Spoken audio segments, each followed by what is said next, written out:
ఓం శ్రీ గురుభ్యో నమ. ఓం శ్రీ మాత్రే నమ. శుక్రగ్రహము ఆగస్టు 2వ తారీఖు నుంచి శుక్రుడు కన్యా రాశిలో సెప్టెంబర్ 1వ తారీఖు వరకు రమారమి దాదాపుగా 30 రోజుల పాటు ఉంటాడు. ఈ శుక్రుడు కన్యా రాశి అనేది మన జ్యోతిష్ శాస్త్రం ప్రకారంగా శుక్రుడు నీచ స్థానంలో ఉన్నట్టు అర్థం. శుక్రుడికి సహజంగా వృషభము తులారాశులు స్వక్షేత్రాలైతే, అలానే ఉచ్చస్థానం అనేది మీనరాశి, దానికి సప్తమంలో ఆపోజిట్లో ఉన్నది నీచ రాశి అని అర్థం. అంటే నీచ స్థానం కన్యారాశిలో నీచ స్థానంలో శుక్రుడు ఉన్నట్టు. ఈ శుక్రుడు వివాహానికి సంబంధించిన కారకుడు. సుఖాన్ని, భోగాన్ని, సౌఖ్యాన్ని, లగ్జరీని, వాహనాన్ని, బంగారు నగల్ని, దుస్తుల్ని, కాస్మెటిక్స్ కానీ, అందంగా ఉండటం కానీ, బ్యూటీగా ఉండటం కానీ, క్యూట్గా ఉండటం కానీ, వీటన్నిటి కూడా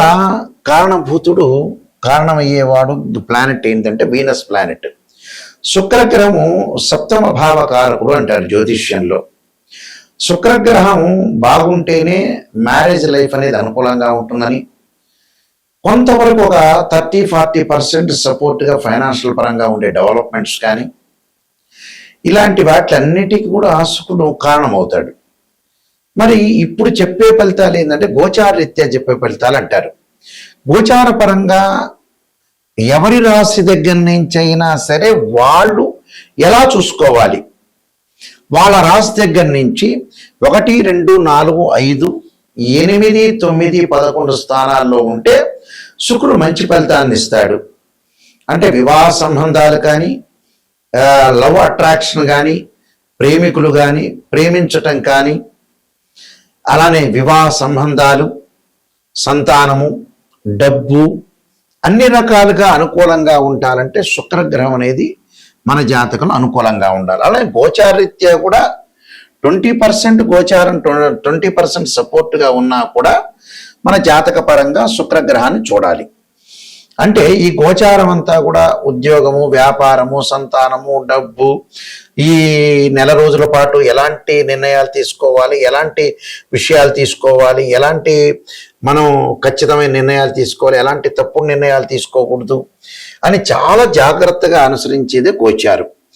నిర్ణయం అనేది కరెక్ట్గా ఉండాలి. మన 6th సెన్స్ చెప్తున్నట్టుగా నిర్ణయం అనేది కరెక్ట్గా ఉంటే లైఫ్లో మనం ఖచ్చితంగా ముందుకు వెళ్ళొచ్చు. అంటే ఈ నెల రోజుల పాటు ఎలాంటి నిర్ణయాలు, మంచి చెడుల యొక్క నిర్ణయాలు నిర్ణయించేదే గోచారం అంటారు. This is the transit system. దానికి ఎలాంటి పరిహారాలు చేసుకోవాలి, ముందుకు వెళ్ళాలి. అలానే ద్వాదశ రాశుల వాళ్ళందరికీ కూడా శుక్రగ్రహం అనేది ఎలాంటి ఫలితం ఇవ్వబోతుంది ఈ నెల రోజుల్లో మనం తప్పకుండా నిజాన్ని తెలుసుకోవాలి. వృషభ రాశి వారికి రాస్యాధిపతి, షష్టమ రాస్యాధిపతి పంచమ స్థానంలో ఉండటం వల్ల శుభ ఫలితాలు జరిగే అవకాశాలు ఎక్కువగా ఉంటాయి. అంటే శుభ ఫలితాలంటే సేవకులకి, గుమస్తాలకి కొంత అనుకూలంగా ఉండటం, వివాహాది శుభ కార్యక్రమాల్లో పాల్గొనే అవకాశాలు, మంచి సుసంపన్నమైన కుటుంబం నుంచి అబ్బాయి కానీ అమ్మాయి కానీ రావటం, అలాంటి రుచిగల భోజనం చేయటం ఒకటి. వృత్తి ఉద్యోగాల్లో ధనలాభం కలిగే అవకాశాలు ఎక్కువ ఉంటాయి. అంటే వృత్తి ఉద్యోగాల్లో ఈ నెల రోజుల పాటు ధనలాభం కలగటం, అన్ని స్త్రీల యొక్క సౌఖ్యం కలగటం ఒకటి. అలానే విద్యా విషయంలో కూడా ముందంజలో ఉండటం ఒకటి. దైవ దర్శనాలు, ఆరోగ్యము, నూతన వస్తు లాభాలు కలిగే అవకాశాలు ఎక్కువ ఉంటాయి. అంటే శుభ కార్యక్రమాలు నిర్వహణ చేస్తూ ఉంటారు. శుభ కార్యక్రమాలు నిర్వహణ చేయటమే కాకుండా ప్రేమించిన యువకులు కూడా పెద్దలను ఒప్పించి వివాహం చేసుకునే అవకాశాలు ఎక్కువగా ఉంటాయి. అంటే నూతన వాహనాలు కొనుగోలు చేయటం, లగ్జరీగా ఉండే అవకాశాలు కూడా బాగా ఎక్కువగా ఉంటాయి. అంటే లగ్జరీగా వాహనాలలో కొనటమే కాదు, లగ్జరీగా అనుభవించే అవకాశం ఉంటుంది. అలానే వృత్తి ఉద్యోగాల్లో మంచి లాభాలు, భాగస్వామ్య వ్యాపారం బాగా కలిసి రావటం, అలానే కాస్మెటిక్స్ వాళ్ళకు కానీ, బంగారు ఆభరణాలు అమ్మే వాళ్ళకు కానీ, క్లాత్ షోరూమ్ వాళ్ళకు కానీ అనేక లాభాలు కలిగే అవకాశాలు ఎక్కువగా ఉంటాయి. కాబట్టి ఇక్కడ సంతానం ద్వారా కూడా సంతోషకరమైన వార్తలు, శుభవార్తలు, పిల్లల యొక్క పెళ్ళిళ్ళు, వాళ్ళ యొక్క ఉపనయనాలు, బారసాలలు, సంతానం లేని వారికి సంతానం కలిగే అవకాశాలు అనేవి ఎక్కువగా ఉంటాయి.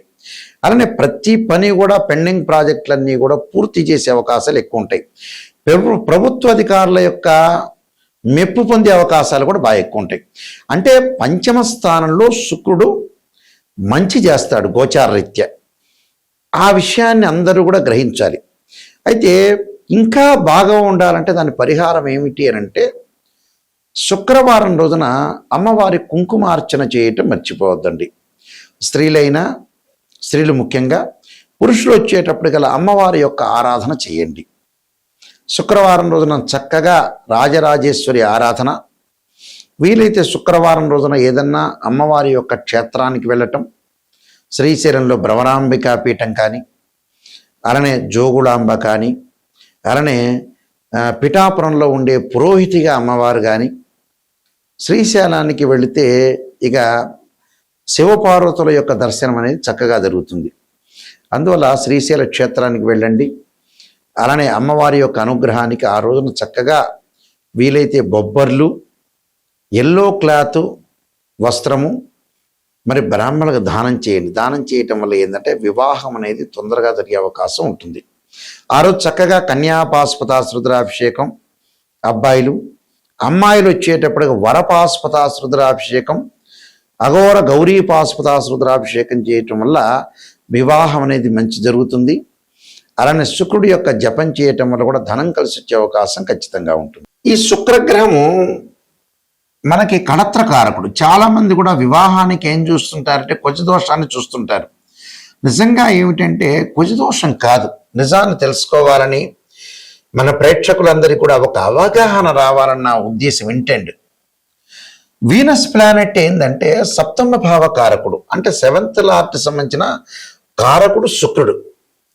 శుక్రగ్రహం అనేది అనుకూలంగా ఉంటేనే మనకు మ్యారేజ్ లైఫ్ అనేది కరెక్ట్గా ఉండటం, మ్యూచువల్ అండర్స్టాండింగు, డిస్ప్యూట్స్ లేకుండా ఉండటం, వైఫ్ అండ్ హస్బెండ్ రిలేషన్లో చాలా అనుకూలంగా ఒక పాజిటివ్ ఉండాల్సిన అవసరం ఉంటున్న గ్రహం ఏంటంటే శుక్రుడు.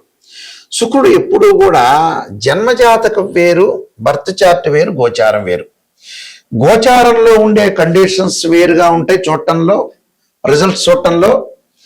బర్త్ చార్ట్కి సంబంధించిన రిజల్ట్ వేరుగా ఉంటాయి. కన్ఫ్యూజ్ పడద్దండి. గోచార పరంగా మీరు ఎలా చూసుకోవాలనేది నేను మొట్టమొదటి చెప్పా. ఇప్పుడు బర్త్ చార్ట్ అంటే నాటల్ చార్ట్లో నేను చెబుతున్నాను.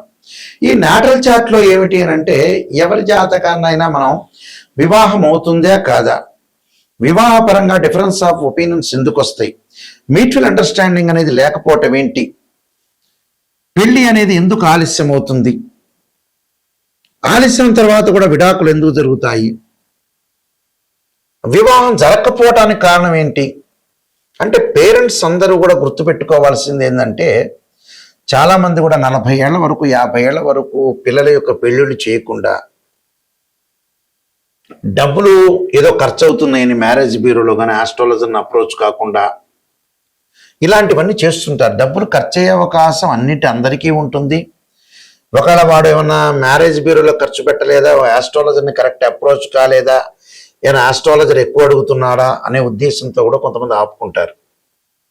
ఇక్కడ జీవితంలో మనం ఎంత సంపాదించినా పిల్లల యొక్క పెళ్ళిళ్ళు కాకపోతే మనం సంపాదించిన డబ్బు వృధా అని అర్థం. అంటే దానికి అర్థము పరమార్థం లేనట్టు అర్థం. డిలే చేయకూడదు.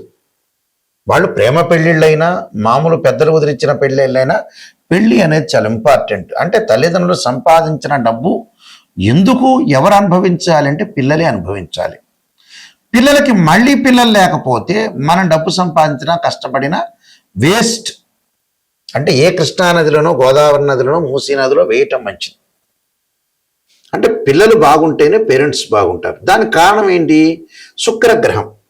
శుక్రుడు బ్రహ్మాండంగా పిల్లల జాతకంలో బాగున్నట్టే వెల్ అండ్ గుడ్, మ్యారేజ్ అయిపోతుంది, వాళ్ళకి మళ్ళీ మనవాళ్ళు, మీకు మనవాళ్ళు పుడతారు, అలానే పిల్లలు, వాళ్ళ కొడుకులు, అలాగా కంటిన్యూటీ ప్రాసెస్ అనేది ఒకటి ఉంటుంది. శుక్రుడు ఎప్పుడూ కూడా జన్మలగ్నం నుంచి అనుసరించి 6, 8, 12 స్థానాల్లో ఉండకూడదు. Formula number 1. ఫార్ములా నెంబర్ 2, శుక్రుడు అశ్విని మఖ మూలా నక్షత్రాల్లో ఉండకూడదు, ఆరుద్ర స్వాతి శతభిష నక్షత్రంలో ఉండకూడదు, అలానే మృగశిర చిత్త ధనిష్ట నక్షత్రంలో ఉండకూడదు, అలానే పుష్యమి అనురాధ ఉత్తరాభాద్ర నక్షత్రంలో ఉండకూడదు. ఇది ఫార్ములా నెంబర్ 2. ఫార్ములా నెంబర్ 3 ఏమిటంటే శుక్రుడు పాపగ్రహాలతో కంజంక్షన్ కాకూడదు. శుక్రుడు రాహుతో కానీ, కేతువుతో కానీ, శనితో కానీ, కుజుడితో కానీ కంజంక్షన్ కాకుండా ఉండటం మంచిది. ఇది ఫార్ములా నెంబర్ 3. 4 ఏంటి అంటే శుక్రుడు రవితోటి కంజంక్షన్ కాకుండా 6, 8, 12 స్థానాల్లో ఉండకూడదు. ఇది ఫార్ములా నెంబర్ 5. అయితే ఏదైతే ఇక్కడ జాతకంలో శుక్రుడు 6, 8, 12 స్థానాల్లో ఉండకూడదు, పాపగ్రహాలతో కలిసి ఉండకూడదు, అలానే కేవలం D1 చార్ట్లోనే కాదు, రాశిచక్రంలో కాదు, నవాంశంలో కూడా ఇలాంటివి వర్తిస్తాయి. అంటే ఒక వివాహం అవుతుందా కాదా అని తేల్చుకోవటానికి రాశిచక్రము, నవాంశము, భావచక్రము, దశలు, అంతర్దశలు అనాలిసిస్ చేయాలి. కేవలం రాశిచక్రమే కాదు, అంటే నవాంశంలో కూడా వైవాహిక జీవితాన్ని రిప్రజెంట్ చేసేది ఏంటంటే D9 చార్ట్.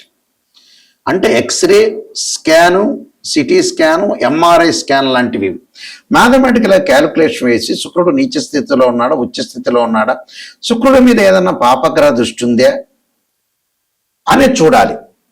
అంటే ఇవన్నీ కూడా స్త్రీలకి అష్టమ స్థానంలో శుక్రుడు ఉంటే కూడా మాంగళిక దోషం ఏర్పడుతుంది. అంటే బర్త్ చార్ట్ను కూడా అనుసరించాలి. గోచారం ఎప్పుడు కూడా మనం చెప్పే గోచారం అనే 20-30% సపోర్ట్. అంటే ఈ నెలలో ఎలాంటి నిర్ణయాలు తీసుకోవాలి, భార్యాభర్తల యొక్క సమస్యలు, వివాహాలు, ఉద్యోగ ప్రయత్నాలు, సంతానం, ఇలాంటివి ఎలాంటి జాగ్రత్తలను అనుసరించాలని జాగ్రత్తగా జీవితాన్ని ముందుకెళ్ళాలి. మనం ఇక్కడెక్కడా కూడా పర్మనెంట్గా బతికేది లేదు. మనం ఎవ్వరూ శాశ్వతం కాదు, జస్ట్ కొన్నాళ్ళు ముందు వెనక. అంటే మనం పుట్టంగానే ఎప్పుడు చనిపోవాలనేది ఉంటుంది. మనం పుట్టిన తర్వాత పర్మనెంట్ కాదు, శాశ్వతం కాదు, వెళ్ళిపోవటం అనేది ఖాయం అనేది మనకు తెలుపుతుంటుంది జ్యోతిష్యం. ఎవ్వరూ శాశ్వతం కాదు. పుట్టంగానే ఒక డేట్ ఫిక్స్ అయి ఉంటుంది, కానీ ఆ డేట్ అనేది కరెక్ట్గా ఆస్ట్రాలజీ పరంగానే తెలుస్తుంది. మనం ఈ మధ్యలో చేసే ప్రక్రియలు, పిల్లల యొక్క పెళ్ళిళ్ళు చాలా ఇంపార్టెంట్ తీసుకోవాలి. ఈ మధ్యకాలంలో చాలామంది నెగ్లెక్ట్ చేస్తున్నారు పిల్లల విషయంలో. కరెక్ట్గా జాతకాలు చూపించుకోలేకపోవటం, దానికి రెమెడీస్ చేసుకోలేకపోవటం, మ్యారేజ్ బ్యూరోలు ఇవ్వలేకపోవటం. కానీ మైండ్ మెచ్యూరిటీ లెవెల్స్ పెరగట్లేదు అని అర్థం. మనం దేనికోసం బతుకుతున్నాం, ఎందుకోసం బతుకుతున్నాం, ఎందుకు డబ్బులు సంపాదిస్తున్నాం అనే రీజన్స్ తెలుసుకోండి. ప్రపంచంలో ఈ విషయాలన్నీ కూడా క్లారిటీ తెలుసుకోవాలి. ఒక ఆస్ట్రాలజర్ని అప్రోచ్ అయినప్పుడు కూడా నిజం తెలుసుకోండి. అబద్ధాల ముసుగులో జీవించొద్దండి, సత్య దూరాన్ని చేసుకోవద్దండి. ఇది చాలా ఇంపార్టెంట్. ఎక్కడైతే నెగిటివ్ ఉంటుందో దాన్ని మనం పాజిటివ్ చేసుకొని ఓవర్కమ్ చేసుకుంటేనే మనం 100% మనం బాగుపడినట్టు, లేకపోతే బాగుపడినట్టే కాదు. మన చేతుల్లోనే జాతకం ఉంటుంది, మన చేతుల్లోనే జీవితం ఉంటుంది, దాన్ని సర్వనాశనం చేసుకోవద్దండి.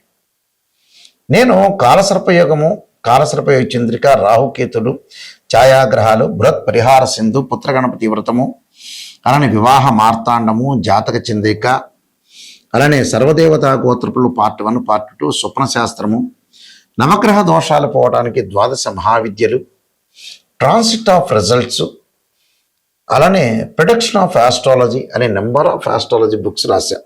అలానే బృహత్ పరిహార సింధు, ఇలాంటి నెంబర్ ఆఫ్ ఆస్ట్రాలజీ బుక్స్ రాశాను. ఇవన్నీ కూడా మనకి రాజమండ్రిలో, రాజమహేంద్రవరంలో, కోటగుమ్మంలో ఉన్న మోహన్ పబ్లికేషన్ వారి దగ్గర దొరుకుతాయి పుస్తకాలు. నా దగ్గర కూడా లభ్యమవుతాయి. నా వెబ్సైట్ www.nayakanti.com, nayakanti.in. నా నెంబర్ స్క్రీన్ మీద స్క్రోలింగ్ అవుతుంది. మేము వంశపారంపర్యంగా చెప్పే వ్యక్తులం. మా నాన్నగారు కూడా కీర్తిశేషులు బ్రహ్మశ్రీ నాయకంటి కుమారస్వామి శర్మ దైవజ్ఞ గారు శ్రీశైలంలో ప్రధాన పురోహితులుగా పనిచేశారు. వారు కూడా ఇంటర్నేషనల్ కౌన్సిల్ ఆఫ్ ఆస్ట్రాలజీలో మెంబరు. మా ఫాదర్ కూడా మా గ్రాండ్ ఫాదర్ సుబ్బయ్య శాస్త్రి గారు. ఇలా మేము వంశపారంపర్యంగా చెప్పేవాళ్ళు. నిజం తెలుసుకుంటే నా ద్వారా ఎంతమంది బాగుపడతారు అనేది నా ఉద్దేశం అండి. దీనిలో నా ద్వారా బాగుపడితేనే నాకు చాలా మంచిది, నేను వీళ్ళకి మేలు చేయగలిగా అనే పాయింట్ నేను ఆలోచన చేస్తాను. తప్పకుండా నిజాన్ని తెలుసుకునే వాళ్ళు నిజం తెలుసుకోవాలి. నాయకంటి మల్లికార్జున శర్మ గారి ద్వారా బాగుపడాలి. వాళ్ళు వంశపారంపర్యంగా చెప్పే వ్యక్తులు. ఎందుకంటే చాలామంది మినిస్టర్స్ కానీ, ముఖ్యమంత్రులకు కానీ మా పేర్లు తెలుసు. ఆల్రెడీ వాళ్ళ యొక్క వివాహాలకు సంబంధించినవన్నీ కూడా మా నాన్నగారు చేశారు. అందువల్ల మీరు క్లారిటీగా తెలుసుకొని, నిజాన్ని తెలుసుకొని ముందుకెళ్ళండి. స్క్రీన్ మీద స్క్రోలింగ్ అవుతున్న నెంబర్ ఉంది, ఆ నెంబర్కి నా నెంబర్ దగ్గరికే వస్తుంది. అలానే మీ అందరికీ కూడా శ్రీ పరమేశ్వరి యొక్క దేవత కరుణాకటాక్షం ఉండాలని ఆశిస్తూ సర్వే జన సుఖినో భవంతు.